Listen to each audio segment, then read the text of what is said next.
I've been going around all over the world to let people know about this tsunami of debris, not just the tsunami of debris from Japan, but the fact that, you know, daily there's a tsunami of debris getting into the ocean. I remember when we had the Exxon Valdez spill, and environmentalists were quick to point out that every day a quantity of oil similar to the Exxon Valdez spill runs off into the ocean through non-point source pollution. So this is a constant input, and the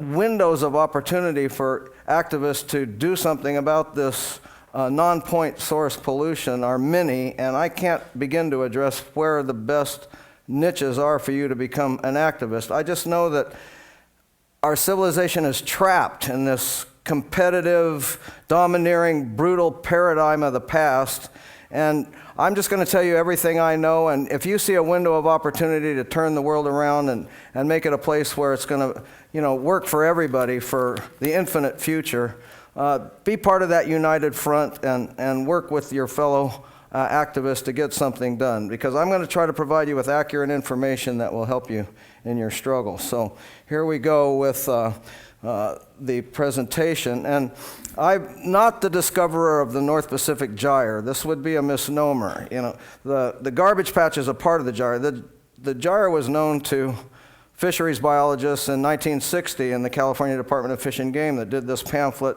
where I got this diagram on the migration of albacore, and you can see the arrows going in a clockwise direction in that big gyre down at the bottom, and then in a counterclockwise direction up in your part of the ocean here in the Gulf of Alaska and the Bering Sea. We've heard that the garbage patch is twice the size of Texas, and of course no scientist would ever choose Texas as a unit of measurement. But I think it's just a synonym for big. They were doing a study to see if this fishery was viable, and it pulled up, you know, salmon out there, swordfish, all these fish, but no reef fish. And this was interesting to me. I searched through those 300,000 records, and I couldn't find any record, even though it overlapped this area where I work, of any reef fish. And that's important because now there's plenty of reef fish out there. That garbage patch has grown to the extent to which it is now habitat for coral reef fish. We're seeing the caulking tubes being homes for these Hawaiian sardines, these mamo, and these scrawled or scribbled filefish. They're a fish, if you get a field guide, 120 meters is the maximum depth that they're supposed to inhabit around coral reef islands.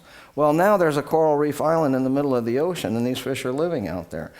And there also are species out there that do associate with debris, like the pelagic triggerfish, and it turns out they're really well adapted for eating this stuff. Their little beak is very tough, and they can eat through a soap bottle like that and make a home for other fish. Or the caulking tube is like a bed and breakfast for this guy. He's got these little baby barnacles growing in there. He can eat them. And he's got a tanning salon on a piece of trash. And there's you know, that beak that's so powerful. He can open up homes for other fish. We're actually finding bottles where the fish have grown to maturity and can't get out. Like your typical oil can that has that narrow neck and a big body. We had to open them up to let a triggerfish out that had grown to maturity inside and couldn't get out. Baggies become food. Plastic is just a really good mimic for the texture and touch of something edible. And now a postdoc at the University of Hawaii, Hilo, has done some work getting bite samples out of the museum and then comparing them with the different bite samples he's seeing on debris. And he did this bite mark distribution by size, and found, you know, quite a few different bite marks that corresponded to different types of marine creatures, like carnivorous teleosta. Teleosta is a bony fish. Carnivorous ones, there's herbivorous ones. There's reptiles being like the turtles with the bigger bite marks. Point being that this plastic is a food mimic for many, many different species, and they are eating it. The fish don't leave. That's their sanctuary. They stick inside there, and so you can dump them out on deck. You know, you can talk about shooting fish in a barrel. You don't have to shoot them. You just go out and grab the barrel and put it up on deck, and you got a bunch of fish. When I say it's coral reef habitat, I'm not speaking figuratively. I'm speaking literally. This is coral reef habitat. Coral is growing on the trash, providing habitat like you'd find on a coral reef. And this is a day's catch of the kinds of things that coral would start growing on. If you look at that basket over on the right, those two little white knobs, that's coral heads inside a basket used by a fisherman probably for sorting fish. This is the most common type of float we find out there, a 300 millimeter black float. And I didn't know where they came from. This is the most common type of glass ball. Several of my crew have these at home. There's always a fight erupts as who gets to keep the glass balls, because so many plastic ones now, the glass ones are becoming rare. But in this case, I had an opportunity to do a little forensics on this as a serendipitous result of having a Korean Broadcasting Corporation film crew do a documentary on my work and the 5th International Marine Debris Conference. They came to Hawaii, and then when they finished, went back to Korea and did some research. Turns out we got an idea where these things are coming from. This is a Korean beach, and you can see the glass ones, you can see the black ones. Far and away, proportion of black to glass is greater. But let's look at the fishery that's producing this. It's not a deep seas fishery. It's a coastal mariculture operation growing something that most of us have never eaten, but is very popular in sushi bars. And that is the roe or the gonads of a urchin, the uni. And you'll see them open up this net and pull out some of those sea urchins. And because of the fact that we've overfished our wild fish stocks, our seafood is now coming from farms in the sea. But the farmers of the sea have no guidelines. It's a brand new industry. So there's no real best practices for these guys, and they're losing a lot of their stuff. Some of the first the floats that came over were from the Japanese oyster farms from the tsunami. That was the first stuff that came over here. Now, when I said we sampled the Newston, this is how we do it. This is the manta trawl, and it's pulled at about 1 to 2 knots. It has a collection bag on the end of it, and the ocean still is beautiful blue. Don't get me wrong. The plastic soup is not visible to most sailors. But what's got me fired up is that when I take that collection bag after dragging it on that, and you can see this beautiful blue ocean in the background, and I dump the contents out of that bag onto a petri dish, this is what it looks like. This is our ocean, folks. This is not only in the garbage patch. The garbage patch is, you saw that red color kind of variegated in that projection of where the densest problems are, but these particles are on highways leading to the garbage patch. I mean, the trash is coming from the entire coastline of the world. So it's got pre-production plastic pellets, that nurdle bill, you can see there are nurdles here. And at night, we get fish, because in the deep ocean, the samples during the day are mostly plastic, not a lot of plankton, because there's the largest daily migration of life on Earth takes place by the grazers on the phytoplankton. The sun produces plant matter at the surface of the ocean, which is virtually cleaned up every day by grazers and predators. And the grazers are the zooplankton, the animal plankton, feeding on the phytoplant plankton. And then these fish come up to feed on the zooplankton. And what we catch principally are lanternfish. That's the ones in the bottom row here. Now, you've probably never heard of a lanternfish, seen one, or eaten one. They don't school. They can't be turned into fish meal. The little lanterns are those dots on the bottom there. They have a glowing eye. And this is what they come up to eat, these amphipods and copepods, these little shrimp-like creatures. Well, of course, you saw that sample I pulled up in my net. You know that there's little bits of plastic that same size mixed in there. These guys are feeding at night. We did necropsies and found over 600 of these guys, these little, 35% of them had plastic in their stomachs. Some had gotten pieces larger than they could ever pass through. Some of them have pieces that they can pass, but their mouth is bigger than their anus, so if they grab a piece, thinking it's going to be decomposed inside their stomach, there's chances are, one, this is broken into 3 pieces when we took it out. This is a comparable amount of plastic in natural food, and this is far and above more plastic than natural food. So let's think about this for a second. We've got the most common fish in the ocean, the myctophid. That genus of fish, if you add up all the other fish in the ocean, they're 45% of the biomass of fish in the ocean. This one genus, the Myctophidae, these little fish as big as your finger, comprise 55% of fish biomass. This is a clue as to how vast the deep ocean ecosystem is and how little known it is that the fish that comprises more than half of the weight of all fish in the ocean is unknown to the average person. And they're feeding all the other fish out there. They're feeding the dolphins, they're feeding the seals, they're feeding the whales, but they're being compromised by our trash. Imagine having to, as soon as daylight dawns, to swim down below the photic zone where light doesn't penetrate with 83 life jackets in your stomach. You know, this is floaters. These things, it's pushing, it's giving resistance to the fish trying to swim down to hide, not giving it any nutrition to do it, not giving it any real food value, but giving it resistance to its normal migratory pattern. This, to me, means a reduction in fitness of this animal. This animal will become less fit to have babies, it will procreate less, and it will compromise the most common fish in the ocean that's feeding all the other fish. To me, there's a very serious issue. These fish, as you can see by the color distribution there, they're not discriminating by color. We see blues, whites, a few pinks, some greens.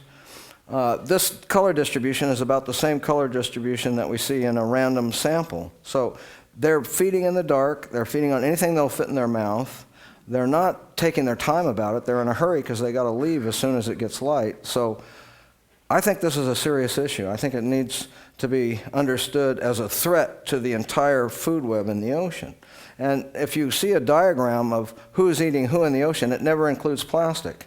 Now, we want scientists to tell us, what's going on, right? But scientists are having a hard time keeping up with the threats that are facing our resources, especially in the ocean. So my position is that plastic is both predator and prey and needs to be listed in any of these diagrams. It's not alive, so it's not really feeding on the turtle that gets tangled or the seal that gets tangled and dies or the whale that gets tangled and dies. It's not feeding on it, but it's acting as predator. It's killing it. And it's as prey, it's not a living, digestible prey, but it's fooling these creatures into eating it. And it seems to be happening at every trophic level, every feeding size class, whether it's the rainbow runner, which is a kind of a member of the jack family related to the mahi-mahi. You can see the coral starting to grow there on the crate. Dr. Erickson had an experience with one of these rainbow runners in the junk raft. He built a raft to illustrate this problem, my colleague at Algalita, and got his PhD in science education. So he realized the importance of making a statement and basically doing a publicity stunt. And this publicity stunt was to build a raft out of plastic bottles. He got a Cessna fuselage from out in the desert in California, and after 3 months, 3,000 miles, he arrived in Hawaii. Well, as they began their voyage, because they were only really going extremely slow, like a knot through the ocean, fish used the boat as a refuge. And they saw a rainbow runner give birth. They saw the egg sacs on the little baby fish near the beginning of their voyage. By the time the voyage was over, they had grown up to be a pretty good-sized juveniles, and they were getting hungry. They had a plan on a month-and-a-half voyage. It took them 3 months. They were definitely getting hungry. And they decided to catch this guy. He was like the alpha male that had pushed all the other ones back. He was the one getting the first chance at the food out there. And this is what they found. They had the fillets done. They decided to open the stomach, and it turned out that stomach was full of plastic, so they didn't eat it.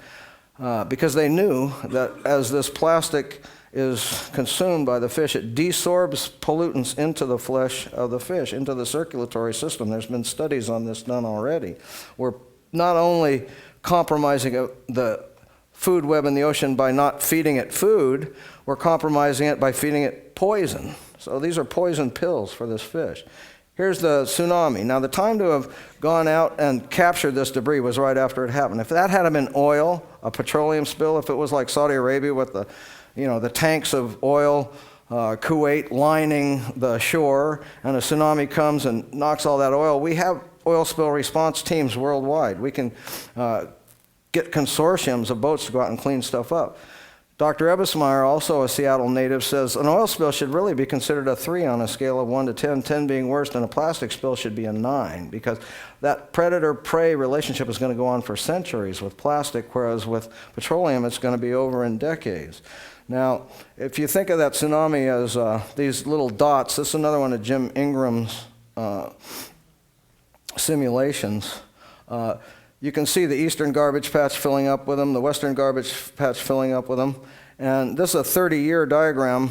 Dr. Ebbesmeyer says it's about 10 revolutions around the gyre, 6 years per revolution would be average before something's kicked out of there. So we're looking at 95% of this stuff spending about 60 years just going round and around out there, contributing to this mess out in the ocean. A lot of it will hit the shore here, but the first impacts are happening already in Hawaii, and the outliers are already winding up here. And you can see why Asian debris gets the bad rap, because it's out there so quickly. Our debris from the Pacific coast of North America gets caught in the California current, swept down below Cabo San Lucas and below Hawaii, and really doesn't impact civilization until it's broken down into these little bits.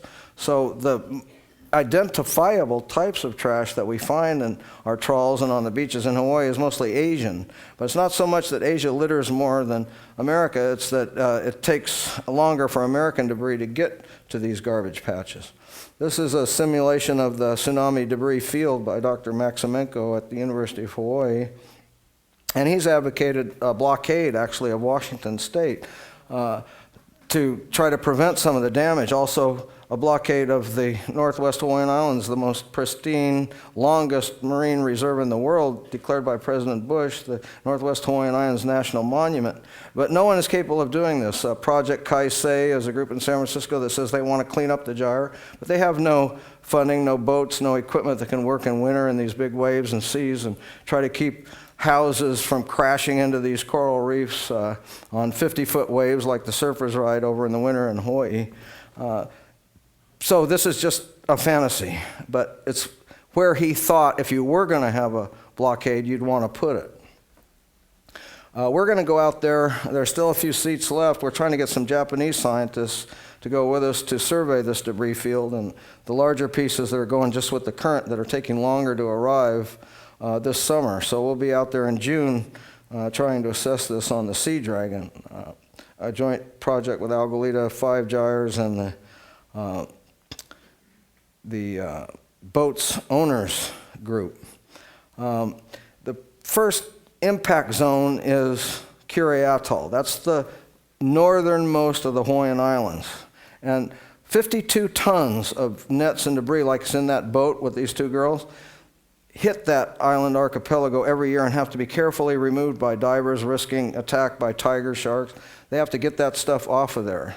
And it really should be gotten before it tangles up the coral, because it's like a triage thing. You have to decide what coral branches you're going to break off to get to the other part that's tangling up the other part. And you know, it's just a pain to have to remove these tiny fibers of rope and net from coral reef habitat and trying not to damage it. It's just impossible. It's like a big bowling ball being, smashed against the coral by a giant wave when it rolls in. We really should be mounting some sort of prevention for these areas, but there's no impetus because we have this hierarchy that an oil spill is so bad, we're going to take care of that, but plastic spill is just solid waste. We don't have this kind of a response, but I think we need to invert that hierarchy. Now, that beautiful headgear they were wearing turns out to be another revelation of the Korean documentary. This guy's going to show you where that headgear, which happens to be the most common debris item we find on beach cleanups in Hawaii, where it comes from. The animal crawls in, they bait this cylinder that's going over the top and weight it, tie a little string to that nipple at the top, and the animal crawls into that little groove and can't get out because when it seals, and So when they turn around and try to get out, all those little fingers are closing up the gap. And it's the eel fishery. It's the eel fishery in Korea that is contributing such a tremendous amount of trash to our environment. I say it's non-point source pollution, but there are fisheries operations that really need to improve their act, and this is one of them, the eel fishery. And you can see as they retrieve these lines of traps, some of them break off. The eel crawls in, can't get out. They bring it up, and then the ones that escape eventually break apart. That little cone floats up to the surface, and they end up on the beaches over in Hawaii. The next slide I show is going to be of a cleanup done by Greenpeace volunteers on Kahuku Beach in front of a golf course. Here you can see those floats over in Korea. Well, here they are on the beach in Hawaii. That pile on the right-hand side of black stuff is all those eel traps. So probably the most common identifiable type of debris there is those floats. This happened to be in front of a golf course. I swam out and found 410 golf balls in a little crevasse there. I don't know if these guys were using the ocean as a driving range or they just were super slicers. I don't know what it was, but they sure polluted that reef with golf balls. And of course, the smashing back and forth of the golf balls destroyed every bit of coral that was there. And around the corner is our president's favorite beach. This is out in front of the house that a gentleman, Hawaiian businessman, gives the president for his vacations with his family over there. If I ever get to talk to him, I'm going to ask him if he noticed that his beach was turning to plastic. Plastic sand is the new sand. This is Camilo Beach. I'm going to pass around, even with the lights out, I'm sure you'll be able to see this sand from Camilo Beach. It's the new sand. And it's all these plastic fragments of broken down bits of former things that are populating our beaches. It used to be a place where Kauaians went to find logs from here, from the Pacific Northwest, to supplement their koa for making canoes. Now it's where we find trucks and Coke crates. And we do have cleanups there, and you can see it makes a difference after it's cleaned up. But every wave brings in more trash. So here's a sampling of one cleanup. And 3 months later, here's a sampling from the next cleanup. It's almost identical. Toys, lighters, umbrella handles, fish floats. You know, the answer is not, cleanup will keep the stuff that you clean up from going into the ocean. But if it's being replaced immediately, then it's obviously not the solution to this type of pollution. It's arriving here in Oregon beaches so that the collector beaches of Hawaii, which were the first to manifest this phenomenon, are now being duplicated throughout the world. I keep getting photographs from folks showing me these strand lines, what they call the rack line, or the strand line, the place where the last wave of the high tide leaves a line of debris on the beach. That rack line is turning to plastic worldwide, and that is the substances from which sand will be made in the future. So there are consequences to turning our beaches to plastic. One of them, Dr. Hank Carson found, was that it cools the sand.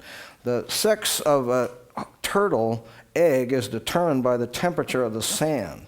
So the mother lays the eggs, but they're not sex determined yet. They have to be sex determined during the gestation period, and then that is a response to temperature, and cooler temperature means more males. So we'll actually be having less female turtles to lay more eggs if we turn all our beaches to plastic. Not a good thing for the turtles.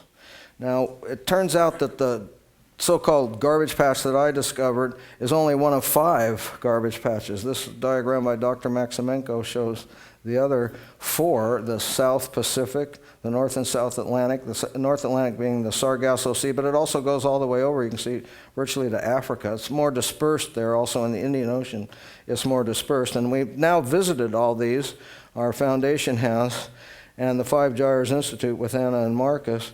And the North Atlantic has the plastic and the fish, the myctophids there. There's one of those windrows of debris in the North Atlantic. The South Atlantic has packing bands, plastic bags, plastic fragments, and myctophids. The Indian Ocean Gyre, I think maybe has more whole objects because they're newest members of the club. They're just starting this throwaway lifestyle and having plastic processors. I think there's 15,000 plastic processors in India now employing 500,000 people, and they don't even have a petroleum industry. They have to import all their plastic pellets and make things, but they're now embracing this throwaway lifestyle, and it hasn't fully broken down yet, but it's on the way there. North Pacific, and then of course the South Pacific has a very concentrated garbage patch with many of those fragments, and there's our friend the Myctophid there. So these are very widely distributed fish in the deep ocean. Of course, in the Mediterranean, you don't need to have a gyre. You've only got the Straits of Gibraltar over here to get an exit. So there's really virtually no exit here. And my colleague in France, Dr. Francois Galgani, and I were testifying in front of the European Commission, and he showed video of his submersible looking at the floor of the Mediterranean. So far we've been talking about the floaters, the things that wash up on the beach, but this geoduck clam tubes are PVC, very dense, very heavy plastic. They'll go down to the bottom. The nylon nets go down to the bottom. And the polyethylene terephthalate bottles, the PET bottles, the bottled water bottles, that's Dacron polyester. PET is Dacron polyester. That's a synonym for it. It's heavier than water. And you notice none of these bottles have caps on because if the cap seals in a little air, the thing will float. But as soon as that cap cracks and let the seawater in, that's going down to the bottom. And these bottles here are now littering the floor of the Mediterranean at 3,255 feet. Let's look at a video. Let's go for a submarine ride in the Mediterranean. Here we go. Some plastic films, some plastic bags. Even though they start out floating, a little bit of sand gets in them and they sink. Plastic is so close to the density of seawater, many of plastics, that floaters can turn into sinkers with just a little bit of fouling, a little bit of detritus sticking to them. We really don't want to cover up the bottom of the ocean with plastic either, because one of the first papers ever written about this, speculating on the problems we'd be faced with, was by Dr. Goldberg at Scripps, saying you wouldn't be able to sequester carbon dioxide if you put an air impermeable layer on the bottom of the ocean, and that's what plastic is. That's why it's so popular. It's an air barrier and a moisture barrier. And all these little crevasses out there in the Mediterranean now are filling up with these plastic bottles that we make by the trillions. So do we really want to be drinking water out of these bottles? Dr. Sachs doesn't think so. As a matter of fact, papers are starting to come out pretty regularly now about the bioactivity of the water that's in these plastic bottles. The problems. Dr. Jörg Ullmann, a colleague in Germany, has a bunch of freshwater snails that he keeps in very pure water. He decided on a hunch to drop a few of them in a bottle of plastic water. They made twice as many eggs as the controls. That's what it means, this in vivo in a molluscan model. He took his snails, the mollusks, dropped them in. They made more eggs than the controls. In vitro, the estrogen receptor alpha in humans, they got some of those receptors, put some of that water on them, they were activated. This stuff is bioactive, folks. We don't need pregnant women feeding themselves and their developing fetus hormone mimics during that process. So the city of Seattle is to be congratulated because in 2008, they phased out bottled water sales for government offices. Marty McComber, spokesman for the mayor, said Seattle is one of the best municipal water supplies in the country. This is tap water. See, I'm blind now, so that's a taste test. Hey, it's pretty good. All right. So it doesn't make sense, folks, to put bioactive, hormonally active water in your bodies when you can get perfectly good city water out of the tap. Well, what happens when we decide that everything's better in plastic and we ship it around the world? Where's the water in this stream? You know, this is a stream heading toward a river. This is the river. And when we think about recycling, we think we're going to solve this with recycling. Well, where's the markets? You know, these guys, that's all they can get money for. You know, otherwise they'd be picking all that stuff up. The industry that makes the stuff is not providing the take-back infrastructure for the product. The cradle-to-cradle concept is that plastic and other materials are technical nutrients, need to be treated as if they were agricultural nutrients. We know we can take anything biodegradable, put it in a compost pile, and bring it back into the productive cycle in agriculture. We need to do the exact same thing now that we're leaving the age of extraction, entering the age of reuse. Our transfer stations need to be resource recovery stations. We need to have all our materials from reuse of old materials. New lamps for old, you know. We want to make new stuff out of the old stuff. It's okay to get a new car because a new car, you can talk to it now and it'll go where you tell it to go. You don't have to know what you're doing. You just, you know, get in and say, you know, take me to the airport. So it takes you to the airport. Well, that's fine, but that old car that you're scrapping to get the one that you can talk to and tell you to take you to the airport, that one should be able to be made into a new car. All the components should easily be extracted and used to make that new car. That's what we're demanding of industry. That's called extended producer responsibility. And this is not a third world or a first world problem. This is Los Angeles International Airport. You could see this from the air coming into LAX. This is Mumbai, India. I mean, what's the difference between Rotterdam, the Netherlands, and Lagos, Nigeria? I mean, it's virtually undistinguishable. Egypt near the pyramids versus the Somali pirate camp. I mean, these guys are out of touch with civilization, and yet they're totally littered with plastic. So let's just assume the entire world is contributing plastic. Every coastline of the world, this is what it would look like as it populates the world ocean. This is by Dr. Maximenko over at University of Hawaii, and it will eventually show you those 5 gyres. It'll show you the little red circles in the North Pacific and the South Pacific. And the reason you don't see much going on over here is because of the California current we talked about. The stuff gets grabbed here, pulled along the coast. The stuff is emanating here, but it's staying so close to the coast you can't even see it till it gets down here off Cabo and then it starts coming over here.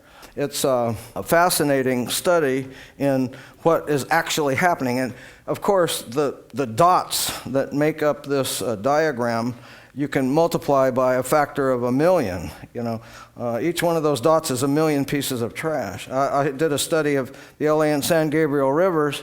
In 3 days, we found 2.3 billion pieces of trash going into the ocean. Just 3 days of sampling in the LA and San Gabriel rivers. So I study this in my ship. It's made out of aluminum. I built it in Hobart, Tasmania. I got a mast that comes down so we can go under that bridge. Also, so we can look out over the ocean and sail with wind power. And this is that manotrawl we deploy. When we get a sample like this, we take it back to the lab, we separate carefully the plastic and the plankton, and then we size class it. We put it through sieves like geologists use. And the most common size class is 1 to 2 millimeters right here. This is 1/3 of a millimeter. This is the smallest that we find out there. And our question is, why are we not finding little pieces of plastic? If you break a big piece of plastic, you should get a lot of little pieces of plastic. But they are invariably the least numerous of the pieces that we find out there. We also sort by type. And those of you who applauded when it was announced that we had a bag ban have some ammunition here in this sorting by type, because the most common identifiable type of plastic out there is thin plastic films, like would be from plastic bags. These are broken down plastic bags, plastic sheeting, plastic packaging. These are the pre-production pellets, fishing line, and miscellaneous non-identifiable fragments. The only plastic that disappears in the deep ocean more rapidly is styrofoam, because it will sink. Your CD cases are polystyrene. If you put gas into the same plastic that makes your CD jewel case, that becomes styrofoam. It's expanded polystyrene. When those bubbles break in the ocean, which happens fairly quickly, the stuff starts to sink. So we don't see it out in the middle of the deep ocean. It would be suspended in the water column or down on the bottom. This is the stomach contents of a lace-in albatross chick, a 4-month-old. There's another 4-month-old chick. A lot of bottle caps. We're advocating a leash law. We think there should be a leash law for bottle caps so that they don't come off, just like the beer can used to have the pop-top tab come off and no longer does. That technology could be adapted so we have some kind of a leash on the bottle cap, because it's killing all these albatross. We should also have, I mean, there's holes in the side of these geoduck tubes. There's no reason why you can't put a string on there and tie them all together so they have a kind of a leash, so they don't end up, you know, down the road at the places where they don't belong. we're drowning in this stuff. Surfrider has a campaign, Rise Above Plastics. I think it's brilliant because if we don't rise above it, we're going to get buried under it. This issue of the tiny pieces, let's think about what Louis Pasteur said. Well, I believe where they're going is, first of all, into the environment itself. This is another part of the Korean documentary showing those oyster floats. These are the oyster floats, totally uncovered, so that the little styrofoam beads pop off. Then this is the strand line showing the eelgrass. We know how important eelgrass is for sand fleas and things that live on the strand line. Now we're creating this habitat in which that is about half plastic. And the extent of this fishery is enormous. I mean, we love our oysters, but when we think about having to farm them now, since we've exploited the wild stocks, look at this fjord in Korea, how covered it is with these floats. It's absolutely amazing. So it's not hard to imagine a tsunami ripping all that stuff up and sending it out to the ocean. I'm sure many of these did. In fact, it may be that it was from tsunami damage in Korea that some of the first floats got over here. There's the floats, and you can see this pile of oysters grown by the floats. But the extent of the fishery, this mariculture, the marine agriculture, has got to have some sort of regulation. If you're a farmer, you're requested not to let your runoff get into streams. We need to not have the equipment filling up these fjords with plastic get into the ocean. But since it's expanding at such a rapid rate to fill the niche, people are pushing it forward without adequate controls. And it's ending up in the filter feeders of the ocean. These are salps. These are chordate jellies distantly related to humans that process half the water column and have it every day just by pumping like this. And anything that will fit in their hollow cylinder becomes food. It made sense from an evolutionary standpoint because everything was biodegradable in the deep ocean. But now we're filling it up with stuff that's not food, not biodegradable, and it's getting confused and eating that along with natural food. Sea urchins, this is something you find in a tide pool. It doesn't take a lot of plastic to become a habitat for sea urchins, and they're now decorating their bodies with pieces of plastic instead of shell like they would have in a tide pool. And those when we say it's not biodegradable, what we mean is that the molecular weight of a single polymer molecule in the order of 10,000 is too large for any bacteria to digest without having it further broken down to about a molecular weight of 500. So you've got to assume that there are individual polymer molecules floating around out there, microscopic, that we can't see, going into the circulatory system of these animals. And Dr. Thompson's group over at the University of Plymouth is finding that that indeed is the case. They worked with mussels and found that these plastics readily translated into their circulatory system and stayed there for a long time. And you don't even have to have an active ingestion type scenario to turn the ocean's creatures into plastic. This is a Velella, the by-the-wind sailor. It's got a sail. That transparent sail is above water, and then it's a colonial jelly, and the deck of the sailboat is gelatinous. And when it bumps into these floating plastics, they just stick to it, and it treats it as if it were like a grain of sand in an oyster. It covers it with its tissue. So here we are building plastic jellyfish with our trash. Killing baby turtles with our trash. Tiny little pellets there, 3 millimeters in diameter, block the pylorus so it can't eliminate. We're making freshwater turtles into Mae West, or a Barbie. And you think, well, this is an anomaly. What are you talking about? It's, so you got a freak there. Well, guess what? It's not just that, it's that. I mean, it's like cockroaches in the kitchen. You think it's one that came over from, down the block. It's probably got more hanging around there. And the ocean is full of these examples, I'm sure. And of course, you have your own tragic death of the whale that we just got off the endangered species list, the Eastern Pacific gray whale. I was told by Dr. Heining at the California, Los Angeles Natural History Museum, a cetacean expert, we would never find plastic in a myst-to-seat whale. They'd never found it. That was 10 years ago. Now, myst-to-seat, meaning baleen whales, are washing up with this in them.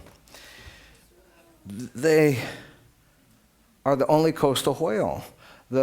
Over 90% of the biomass of the ocean is in the mud at the bottom of the ocean. It makes sense to have a coastal whale exploit that resource by scooping up this rich mud full of worms and clams and shrimps and sluice that mud out through the baleen and retain the solid matter for digestion. This is a successful whale that has been brought back from the edge of extinction. There are now tens of thousands of these whales in the ocean. Are we going to see them decline again now with gooey duck tubes in their stomachs that are rolled down into the sediments at the bottom of the ocean, with nylon nets rolling down into the ocean, becoming food for them? These are all things that would sink. You saw the golf balls that I got out there at Kahuku Beach. They sink. Plastic bags start floating, then sink when they get fouled. Duct tape, surgical gloves. This is bottom of the ocean stuff now impacting the eastern Pacific gray whale. There's your tubes on their way to roll. You can't assess this issue by doing beach cleanups alone. You've got to do benthic surveys. You've got to understand that these things are heavier than water and they're rolling down into these canyons like I showed you those bottles in the Mediterranean. So just because you find this many tubes there doesn't mean you're not going to find a whole bunch more in these deep canyons in the Sound. This is a big fishery, 40,000 of these things in a mariculture operation per acre. We need to have some sensible regulations, leash laws, something to keep these things from getting away. Because after they've been there for a while, a deadhead comes along, hits them, dislodges them, they start rolling away. You can see their pieces break off, become part of the sediments. We know that heavier than water plastics, when they're left on the seafloor, become part of the sediment. A study was done in India of the shipbreaking industry, which doesn't have a market for a lot of these plastics. Like I mentioned, there's not a big recycling infrastructure for many of our plastics. 10% of the sediments by weight were plastic, where they broke these ships apart and took the steel off, took the wood off, took the electronics off, but there wasn't a lot of market for the plastic, so it got left behind. Now you go where they break these ships up for recycling, and 10% of the sediment by weight is plastic. We've got these operations here in the Sound over a large part of it, so we need to think seriously about having some sort of zero loss of equipment standard for these operations. For those of us who are not particularly worried about creatures in the ocean, because we're not creatures in the ocean, we're us, let's talk about us. Let's talk about a little enlightened self-interest here. What's plastic doing to us? Well, we used to have this idea that only high levels matter, but now we're getting the idea that everyday levels are impacting us, levels that were used to be considered background levels, because the law of Paracelsus is being challenged. The law of Paracelsus is that the dose makes the poison. I remember Timothy Leary in the 60s said, well, quit giving me a hard time about drugs being toxic. You drink enough water, it'll kill you, So that's the law of Paracelsus. Now it's the timing. It's this window when the fetus is developing, when the baby is getting instructions via hormones of what to build next. When you give a false positive, that's a serious problem. It's causing a lot of problems. Take a look at what happens when you feed bisphenol A to an animal. Bisphenol A is in the lining of every can of organic peas at Whole Foods because it keeps the can from rusting. So they put this epoxy. They did a study at Harvard. They give the kids canned soup for a week. Their bisphenol A level skyrocketed. They took the canned soup away and they came back down. This is everybody in the world has canned food in their diet. It's very low levels causing hyperinsulinemia, type 2 diabetes. They used to call it adult onset diabetes, but so many kids started getting it, they had to change it to type 2 diabetes. Well, you feed one of these hormone disruptors like diethylstilbestrol, it replaced bisphenol. Bisphenol A was going to be the estrogen that they gave to pregnant women to stop a miscarriage. Instead, they found diethylstilbestrol acted more strongly, so they gave it to them. But it turned out it didn't prevent miscarriage. It actually gave cancers to the second and third generation of the children of these women. Well, this is the exact same diet and exercise, and yet the rat on the right is twice as big as the one on the left. So, given that fact, Canada has declared bisphenol A a toxic substance. And Dr. von Saal believes the recent global obesity and diabetes epidemic is related to the exponential increase in man-made chemicals. You get your blood tested now, you're going to have 150 chemicals in there unknown before 1950.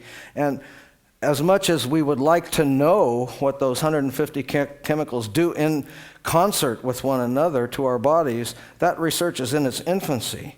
We really don't have a good handle on it. We've allowed this, and plastic is a big contributor to that body burden, and we've allowed that to proliferate without having the conversation about where do we want this stuff? Do we really want it to be part of our food delivery system in every kind of clothing that we wear, in our furniture?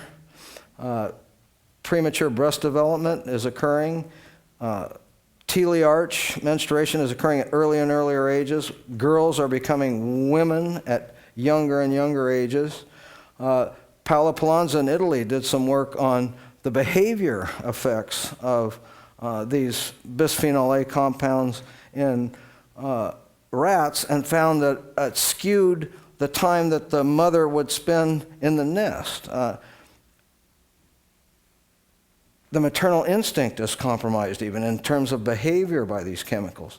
The green triangles are BPA oil added to the diet, and the time nursing was less, and the time out of the nest is less. So when I hear about mom going off with her boyfriend to Disney World and leaving her 5-year-old in the kitchen with a box of cereal, I'm thinking, has she been eating a lot of canned food? You know.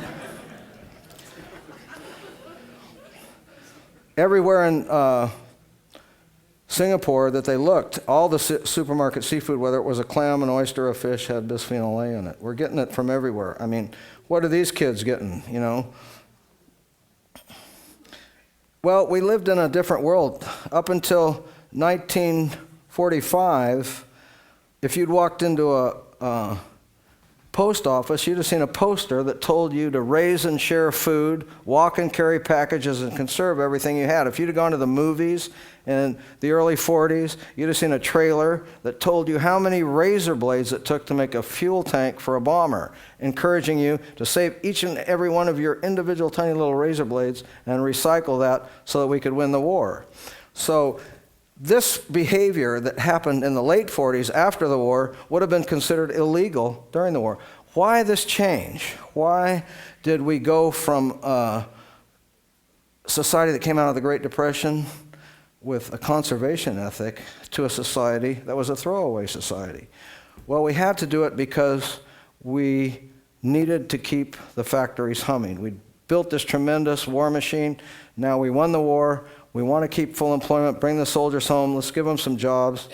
And throwaways were the answer. This was a woman's lib poster from 1955. It said the housewife would be more efficient if she didn't have to spend time washing and putting away the dishes. Waste saves time. And go for convenience. Use once and toss. Why feel guilty? Get rid of that guilt you would have felt by reading that victory poster. People had ingrained, I mean, I had to clean my plate when I was growing up. If I didn't eat it, my dad would eat it. We wanted a clean plate at the end of dinner. We didn't have this scrape everything off into the garbage. That wasn't what was happening. But we had to have that ideology in order to have this high level of production. And you get this high level of production, and it becomes necessary to keep it going. People can't ever get enough, because if they get enough, they stop buying, and you get a recession. So where have we heard this before? I mean, President Eisenhower, okay, in the late 50s, was asked what to do to make the recession recede. Answer, buy what? Anything. Well, you buy anything and the idea is to buy more, it creates this concept called planned obsolescence. You have to plan failure into the object that you're creating in order to get the person to buy another object.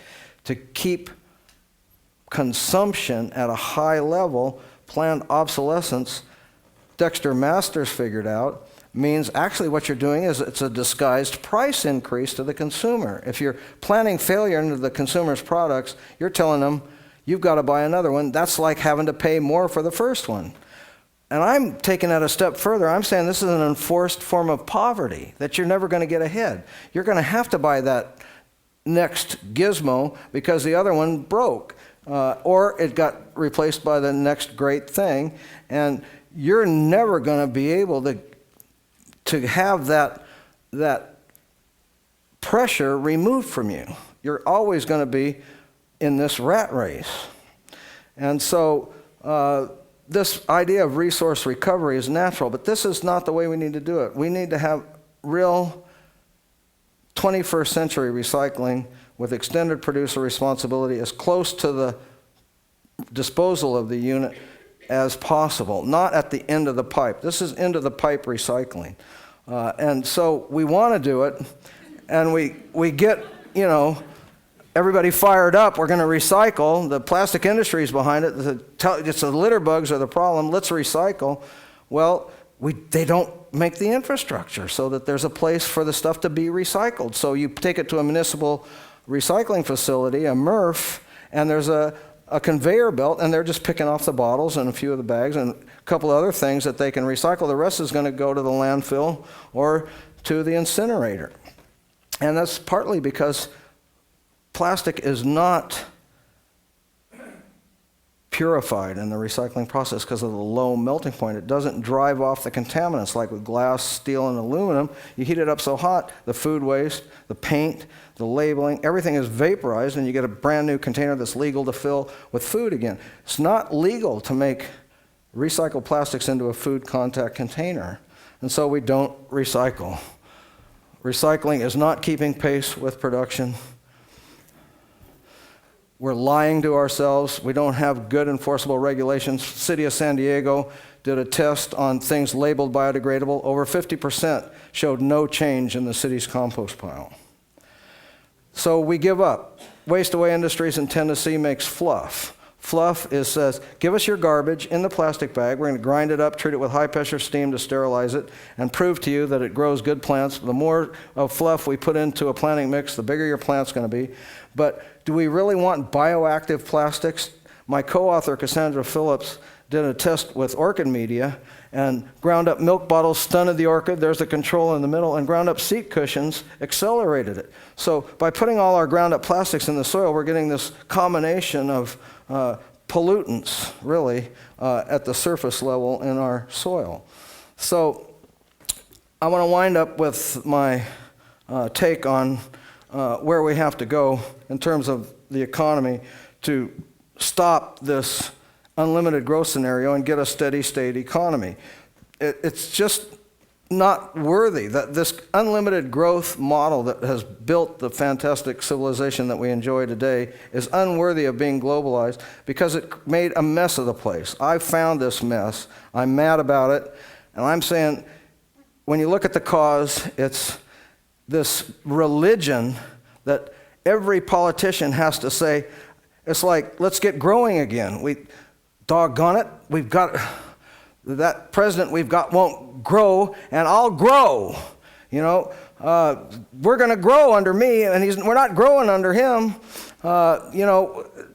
This is growth in junk, folks. Innovation, for the most part, is the innovation of junk, and false advertising leads you to believe this junk is necessary to you when it's really not. And it's not going to be the iPad 15 that cleans up the ocean, cooks breakfast, drives you to the airport. It's not going to be a technical solution. We have to have a political reversal.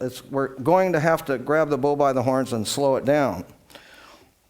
So my position is we're already doing with the locavore movement, the slow food movement, the 50-mile diet. We're saying, look, with agriculture, we can take care of ourselves here on the local basis. Well, let's start thinking about food, shelter, clothing, and energy. Let's do bigger things locally. Let's make everything we can, because if a company can package its factory in a container, send it to Sri Lanka with one guy that speaks the language, get a bunch of workers to package that stuff in plastic and send it back for purchase over here, we can do this and stop that marketing industrial juggernaut that's plundering and polluting and plasticizing the planet and even space, and bring the jobs home. Create a regional reliance inventory. Just make a list of everything you can get in terms of those basic necessities of life that are produced here in the local region.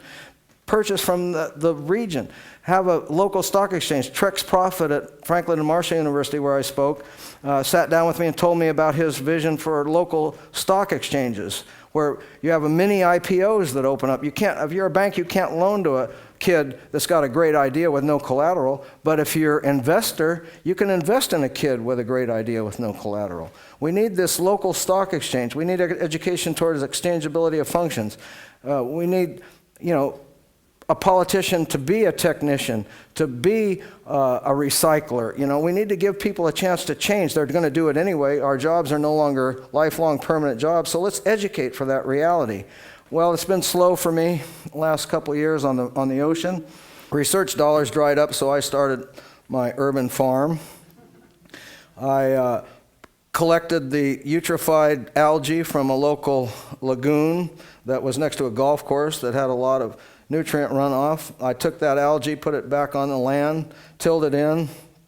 I made soil blocks without plastic pots by creating a nice blend of peat and soil and nutrients, and then molding it with a mold that would squish out, and you plant your start in that, and the roots, when they sense the air's out there, they stop growing. You have a plastic pot and you pull that plant out, all those roots are circling around. If you want to have maximum production, you need to not have transplant shock. When you stick those roots in from the plastic pot, you get transplant shock. I can plant right away my next row with these soil blocks and I get no transplant shock. So I was making, in 2,000 square feet, I was doing $150, $200 a week to a wholesaler. Of course, I had cheap farm labor. But we did have a very tight quality control operation inspecting everything for plastic. And we put it in wooden boxes, no plastic packaging. Take it over to a CSA. Aaliyah's got 100 customers she distributes to every week. She takes it out of my wood box, put it in her reusable plastic container, and gets it out to the folks. So I think you can take this question mark away. This is our legacy, and I've had enough of it. We're leaving a big mess for the next generation. It's not right, and it's time for change. So thanks a lot for coming out.